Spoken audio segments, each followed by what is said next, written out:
Welcome to the Networking Success Course, Module 2. Some of this is repetition, but we're going to have a 12-week online course. It's a comprehensive program designed to make 2025 your best year yet for business networking.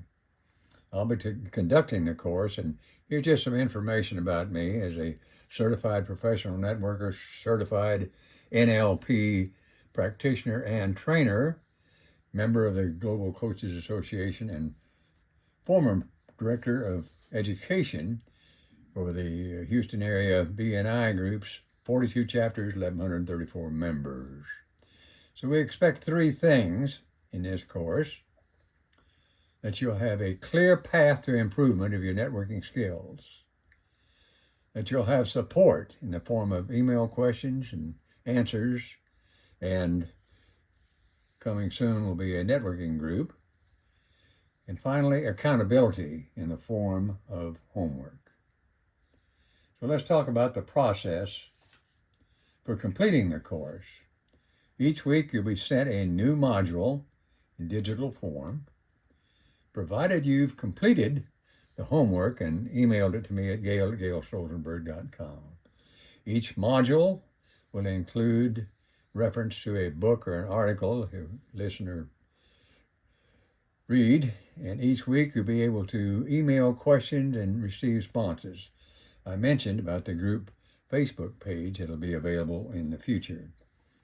You'll be asked to attend networking events of your choice. There are 10 steps in this module. First, preparing your introduction in advance, then dressing the part, approaching with confidence. Start with a warm, simple greeting. Listen before you talk. Tell a story. Write out your introduction. Always give them a gift. Exchange contact information, and end with a clear next step. So preparing your introduction in advance. In Module 1, we talked about mindset and preparing mentally for the networking. In Module 2, we're talking about preparing exactly what to say. In public meetings, we ask someone to stand up and introduce themselves, so we'll have an example. And then we say, how does your dog know when you're going to give them a bath? Well, they're unsure, but so I tell them, your dog spends a whole day eating, sleeping, and playing, and watching you. And they learn your mannerisms and your words, and when they hear you say, let's give the dog a bath, they dive underneath the couch. Now, kids are the same way. They study their mother, and they know when she's in a good mood so they can ask for a cookie. Now, you and I are the same way. We listen to people's words, and there are certain words that raise a red flag, and they say, I'm trying to sell you something. Would you like to know what they are? They're I, me, mine, we, us, our, talking about yourself. When people hear those words, they stop listening to you. Yes, they're still nodding their head and saying, but they're looking over your shoulder for the next person to meet. So how can we improve that? Instead of talking about yourself, talk about them. They only care about two things: solving a problem or increasing their income. So what should we say instead? Would it be okay if I gave you an example? Do you know how? When you say, do you know how, it creates curiosity. Do you know how most people? Are you part of most people? I guess so. So now you have curiosity and inclusion. You are part of the conversation. And then we talk about a common problem. You know how most people have a difficulty introducing themselves? People nodding their heads. Are you part of most people? I guess so. So we must be talking about you. So we're have proposed a problem. Now we must come back and provide a solution. Do you know how most people have a difficulty introducing themselves? Is a problem. Well, some people know the magic words that keep the conversation going. Would you like to know those magic words? Well, we're here with all these people networking, and it'd take a few minutes to explain them. Would it be okay having coffee tomorrow and discussing building each other's business? How many times did you hear me say, I, me, mine, we, us, our? The answer is 0. You only want the appointment.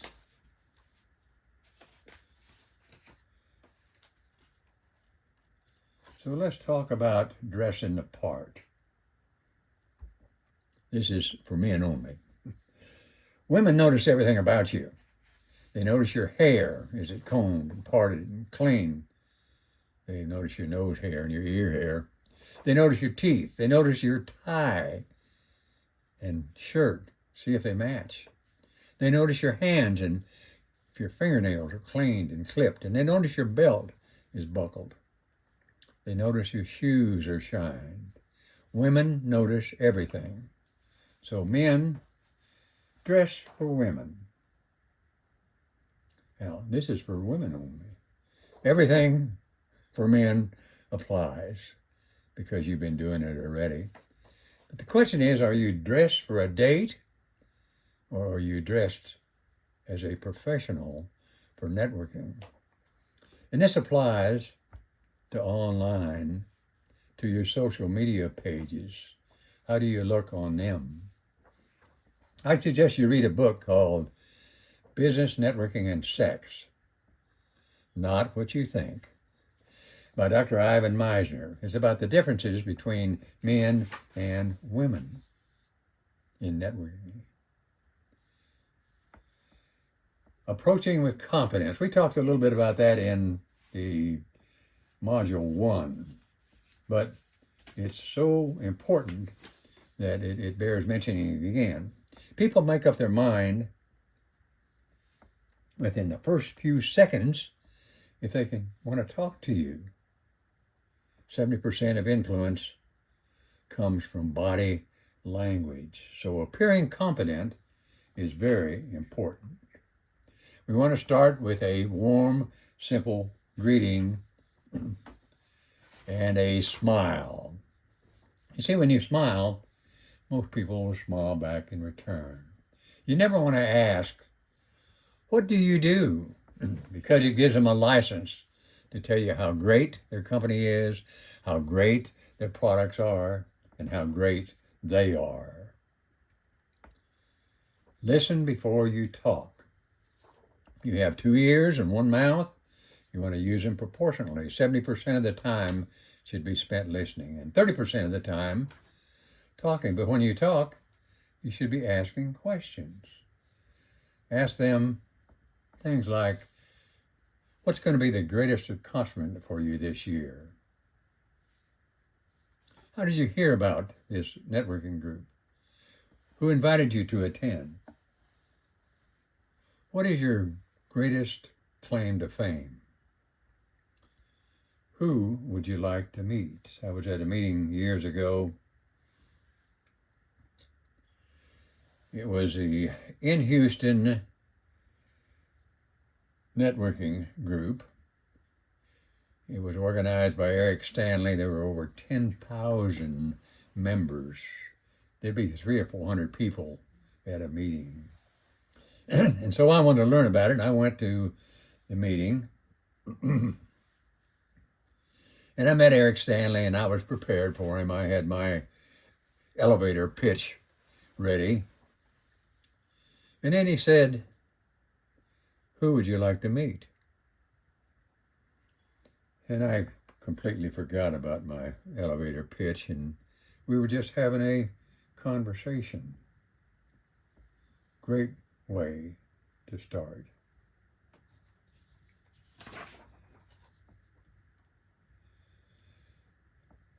I know you may have thought that you knew all the answers and you knew what questions to ask. And you would say things like, who do you know that needs my service? Or you see, that's all about you again. You want to be talking about them. Spend the time learning about them, learning about what they do. And when you find a problem, you can look at solving it. Maybe you can solve it yourself, or maybe you will have to find someone to follow some. You'll have to refer some to someone else. Become the go-to guy or gal. Tell a story. The only thing people remember is the story. They never remember the facts and figures, or that you have been in business for X number of years, or you have 6 locations. But every story should have a point. I can remember listening to Brad Sugars a number of times. He's the founder of Action Coaching, and that's the world's largest business coaching organization with over 1,000 coaches. And the number one coach lives right here in Houston, Texas. All Brad does is tell stories, but every story has a point. Write out your introduction. I know you generally wait until you get there and then you just wing it. And it sounds like it. You want to write out your introduction or key it in. I never go to a meeting without writing out my introduction. At the rate I talk, I can say 50 words in 30 seconds. That includes the pauses. Pauses are an important part of your introduction. For one group, I have a copy of every introduction that I gave them last year, and that was about 50 of them. So on the way to your meeting, you want to recite your introduction. Say it 10 times so that you won't falter. Never use a phone, cell phone, or a piece of paper to read your introductions. In a later module, I'll cover how to introduce yourself or give a 2-hour talk without ever having to look at notes. You always want to give them a gift. Something happens when you give them a gift. They feel obligated. It's tit for tat. They feel like they should give you something back, or at least should listen to you. The gift should be something to help them in their business. What I do is send them a list of the top networking events in the area. No one has ever refused that, and most are very, very thankful. And they will remember it. Exchange information. Never start out by asking for their card. You must build rapport first. I still carry business cards, but I attend several groups where most people exchange digitally. In fact, many young people never even carry business cards. A friend of mine, Hyatt Ives, introduced me to a networking event at the Ion where they only connect digitally. You pull out your cell phone and you connect on LinkedIn.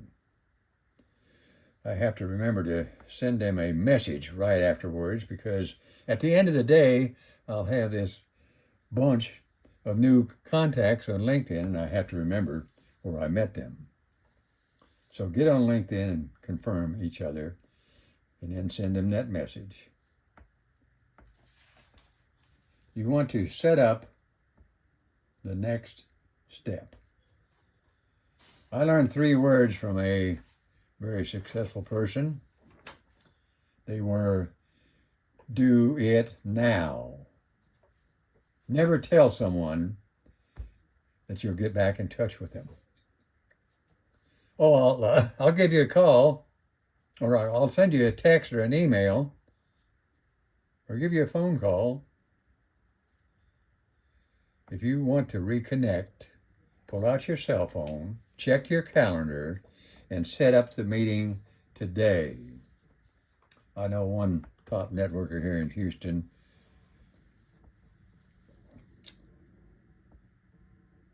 that at each meeting decides that sets a goal that she's going to meet 3 people and set up an appointment with them.